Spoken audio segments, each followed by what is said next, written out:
Joshua 1:5 நீ உயிரோடு இருக்கும் நாளெல்லாம் ஒருவனும் உனக்கு முன்பாக எதிர்த்து நிற்பது இல்லை. நான் மோசையோடு இருந்தது போல உன்னோடும் இருப்பேன். நான் உன்னை விட்டு விலகுவதும் இல்லை, உன்னை கைவிடுவதும் இல்லை. ஆமென். கர்த்தருடைய பிள்ளைகளே, ஆண்டவர் இந்த காரியத்தில் ஒரு 3 காரியத்தை நம்மோடு பேசினார். அப்படின்னா ஒரு மோசையோடு இருந்தது போல உன்னோடும் இருப்பேன். மோசையோடு ஆண்டவர் எப்படி இருந்தார் அப்படின்றதை குறித்து முதலாவதாக இந்த மோசே 3 ஜாதிகளை அவன் ஜெயித்தான்.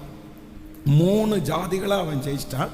ஆனால் மோசைக்கு அப்புறம் ஜோஷுவாவை குறித்து வேதம் சொல்லுது, அவனுக்கு 31 பேரை ஜெயிக்க வேண்டிய ஒரு கட்டாயம் அவனுக்குள்ள இருந்துச்சு.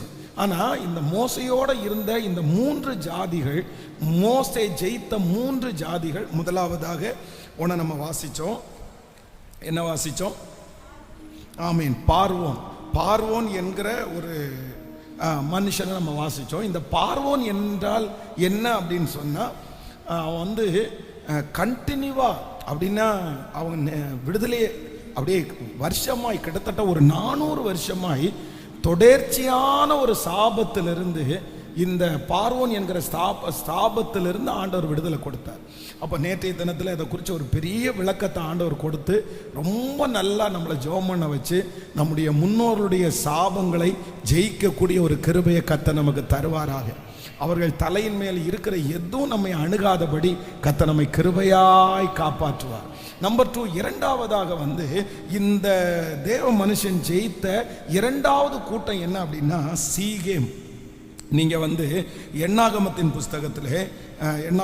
புஸ்தகம் 21வது அதிகாரத்தினுடைய 23வது வசனத்தை நம்ம வாசிக்க போகிறோம். 21ஆம் அதிகாரம் 23வது வசனத்தை வாசிக்கும் போது, சீகோன் தன் எல்லை வழியாய் கடந்து போக இஸ்ரவேலருக்கு உத்தரவு கொடாமல் தன் ஜனங்கள் எல்லாரையும் கூட்டிக் கொண்டு இஸ்ரவேலுக்கு விரோதமாக வனாந்திரத்திலே புறப்பட்டு யாகாசுக்கு இஸ்ரவேலோடே யுத்தம் பண்ணினான். அடுத்த வசனத்தை கூட வாசிக்கலாம். இஸ்ரவேலர் அவனை பட்டய கருக்கினால் வெட்டி அர்னோன் தொடங்கி அம்மோன் புத்திரரின் தேசத்தை சார்ந்த யாக்கோபுக்கு வரைக்கும் உள்ள அவனுடைய தேசத்தை கட்டி கொண்டார்கள். அம்மோன் புத்திரரின் எல்லை அரணிப்பானதாயிருந்தது. ஆமென். கைகளை உயர்த்தி ஒரு ஹல்லேலூயா சொல்லலாம். ஆண்டவருடைய பிள்ளைகளே, நம்பர் 2, இரண்டாவது இந்த சீகோன் அப்படின்னா என்ன அப்படின்னு சொன்னா, நீங்க 26வது வசனத்தில் வாசிப்பீர்களானால் தெரியும். 26வது வசனத்தை கூட வாசிக்கலாம். 26வது வசனம், எஸ்போனானது எமோரியரின் ராஜாவாகிய சீகோனின் பட்டணமாய் இருந்தது. அவன் மோவாபியரின் முந்தின ராஜாவுக்கு விரோதமாய் யுத்தம் பண்ணி அர்னோன் வரைக்கும் இருந்த அவனுடைய தேசத்தை எல்லாம் அவன் கையில் இருந்து பறித்து கொண்டான். அப்படின்னா இந்த சீகோன் அப்படின்ற இந்த ஸ்பிரிட் என்ன ஸ்பிரிட் அப்படின்னு சொன்னா, இவங்க பறித்து கொள்ளுகிற கூட்டம். இவங்க பறித்து கொள்வாங்க. அப்படின்னா இவங்க நல்லா பண்ணி வச்சிருக்கிறத போய் ஏமாத்தி புடுங்கிட்டு வர்றது, அவங்கள்ட்ட எடுத்துட்டு வந்துடுறது. அப்போ ஒரு தேவனுடைய பிள்ளை இரண்டாவது நம்ம ஜெயிக்க வேண்டிய ஒரு டீம் என்ன அப்படின்னா, கர்த்தர் ஜெயிக்க பண்ணுவேன் என்று வாக்கு கொடுக்கிற ஒரு கூட்டம் என்ன அப்படின்னா, நான் மோசையோடு இருந்தது போல உன்னோடும் கூட இருப்பேன். யாரெல்லாம் உங்களுடைய வருமானத்தை பறிச்சுக்கிறாங்களோ, யாரெல்லாம் உங்களுடைய ஆசீர்வாதத்தை பறிச்சிருக்கிறாங்களோ, கர்த்தர் வாக்கு கொடுக்கிறார், ஆண்டவர் இந்த 100 நாளைக்குள்ள அவர்களை ஜெயிக்க வைக்கிறதற்கு கர்த்தர் வல்லவராக இருக்கிறார். ஆமென். நீங்க எல்லாரும் இதற்காக ஜெபம் பண்ணணும். பாருங்க, இன்னைக்கு நம்முடைய பணங்கள் எல்லாம் எங்கெங்கேயோ பறிக்கப்படுகிறது. பாருங்க, சிலர் கஷ்டப்பட்டு சம்பாதிக்கிற பணத்தை பாத்தீங்க அப்படின்னு சொன்னா வட்டிக்காரங்க கொஞ்சம் பறிச்சிடறாங்க. நிறைய பேருக்கு மருத்துவமனையில கொஞ்சம் பேர் பறிச்சிடாங்க. நிறைய பேர் வீட்டு வாடகை அந்த மாதிரி நிறைய பேர் பறிச்சிடாங்க. அப்போ நம்ம உழைக்கிற பணத்தை எல்லாமே இந்த சீகோன் மாதிரி ஒரு கூட்டம், அது ஒரு ஸ்பிரிட், அது ஒரு ஆவி.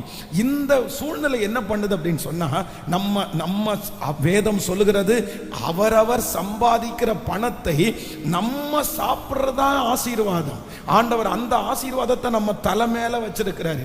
நீ கையிட்டு செய்யும் எல்லா வேலையிலும் உங்கள் தேவனாகிய கர்த்தர் உங்களோடு கூட இருந்து உங்களை ஆசீர்வதித்து உங்களை புசிக்கவும் குடிக்கவும் பண்ணுகிற கர்த்தர். அவனவன் தன் தன் திராட்சை செடியின் தோட்டத்தின் நிழலிலே பயப்படுத்துவார் இல்லாமல் சுகமாய் தங்கி இருப்பான். அப்ப ஆண்டவருடைய ஆசீர்வாதம் என்ன அப்படின்னு சொன்னா, நம்ம கையின் பிரயாசத்தை நம்ம சாப்பிட்றதா ஆண்டவருடைய ஆசீர்வாதம்.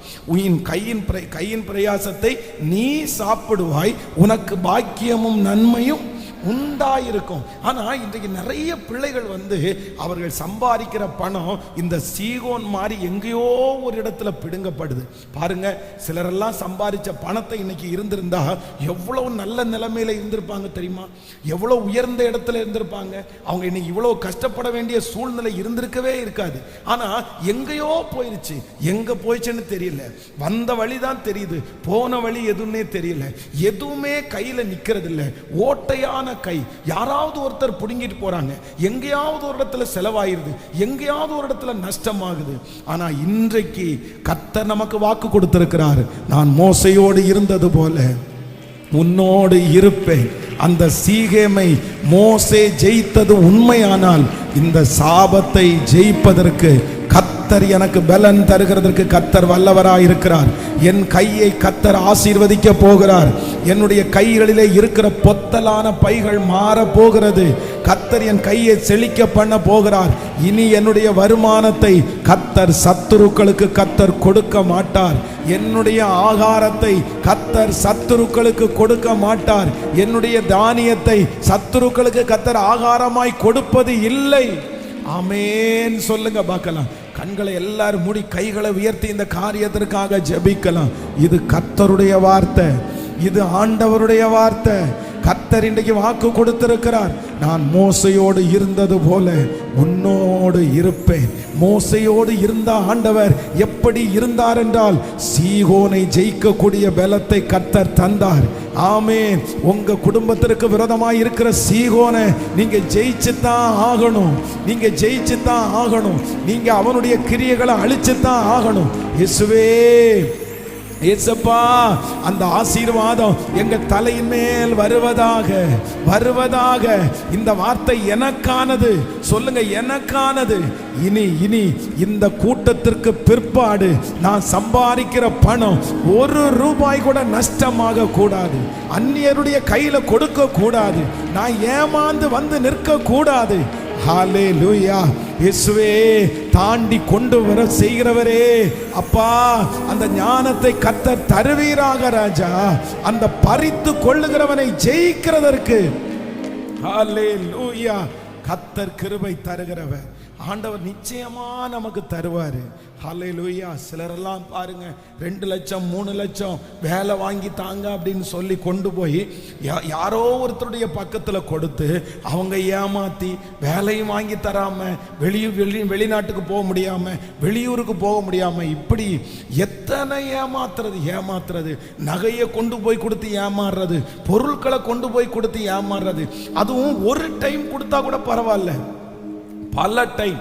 இந்த சீகோனுடைய ஸ்பிரிட்டில் நம்முடைய சொந்தக்காரங்க நிறைய பேர் இருப்பாங்க. நம்முடைய வீட்டில் பக்கத்தில் நிறைய பேர் இருப்பாங்க. அவங்க என்ன பண்ணுவாங்கன்னா, வஞ்சகமா நம்மோட பேசி ஆசை வார்த்தைகளை எல்லாம் காமிச்சு எப்படியாவது அவங்களுக்கு என்ன பண்ணணும்னா, நம்மகிட்ட இருக்குதுன்னு தெரிஞ்சிருச்சுன்னு வச்சுக்கோங்களேன், உடனே பறிச்சுக்கணுன்ற ஒரு எண்ணம் வரும். அப்படியே பறிச்சுக்குவாங்க, எல்லாத்தையும் புடுங்கிக்குவாங்க.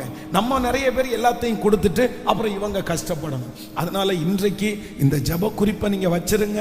ஆண்டவரிடத்துல போய் ஜெபம் பண்ணுங்க. ஏசப்பா, மோசையோடு இருந்தது போல என் கூட இருப்பேன்னு சொன்னீங்கல்ல, அவன் சீகேமை ஜெயிக்கிறது உண்மையானால் என்னையும் ஜெயிக்க பண்ணுகிறதற்கு கர்த்தர் வல்லவராய் இருக்கிறார். ஆமென்.